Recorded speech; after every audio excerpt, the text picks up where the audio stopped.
LLC, and what we do is professional development. Some areas that we embark on consist of professional speaking, motivational speaking, coaching, consulting. We coach in areas of life coaching, spiritual coaching, as well as business success coaching. And we also write books. I've been part of 4 books, 2 solo, and then 2 others that are co-authored. And so that's what I do as a profession. Now, in terms of Wealth Building Academy, it was created based on working for different companies. Now, many of you have had some really great companies you work for, businesses. Yay? Yes. Some have been not so good, correct? Well, you need someone to come in and solve the problem for people, and that's what I do as a professional speaker. I come in and I provide professional development on the products and services to support businesses. And I found out through research through the Washington Events Council that each year between the conventions and conferences, it's going to be an increase of about 2% per year. But for professional speaking, they're looking for even more people to come in to deliver programs, and that's exactly what I do. And these are the 4 areas in which companies are looking for assistance. Number 1, increase productivity. Who doesn't want to do that? You can sell more products, more services. So we deal in that area of increasing productivity within an organization. Some of the organizations that I've worked for include UPS when I was in college, United States Air Force for 20 years, 12 straight years in the Pentagon. I worked for a Mobil Oil Company in Texas for a while, did finance, doing some accounting like Tiffany does. And so that's some of the stuff that I do as well. And I did what's called cost schedule control criteria. I would go into a major corporation and I would look at their company from the inside out. The budget, can they get the budget in time? Can they get the schedule on time? Do we have enough personnel in place? Do we have data from that company in order for them to prosecute a $3.6 billion contract? And unfortunately for one company, we had to cut it. But that's what happens when you go in and do the work. Then, of course, who doesn't want to make profits? Raise your hand if you don't want to make a profit. Anyone in here? Wait a minute, hold on. We want to make a profit, so we go in and try to help companies learn how to make more of a profit. We have techniques and strategies to do that as well. Then performance, communication, employee retention. So we're talking about leadership. We're also talking about team building. We're looking at team building, how to get the corporation to work right, everyone to work in unison, and coming in working as a team.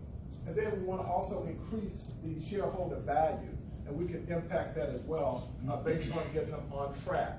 And that's part of what we do as well. And one of the other things that I want to talk about is when we look at, I'll use an example.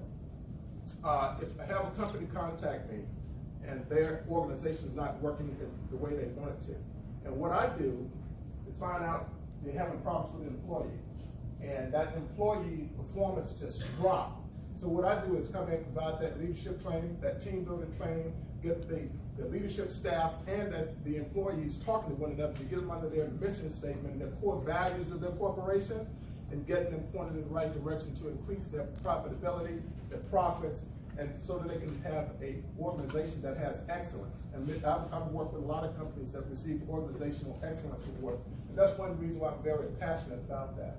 And then, of course, I talked about increasing shareholder value. You can do that. You can do that. You can increase that value by being able to do more and help them to move along their way.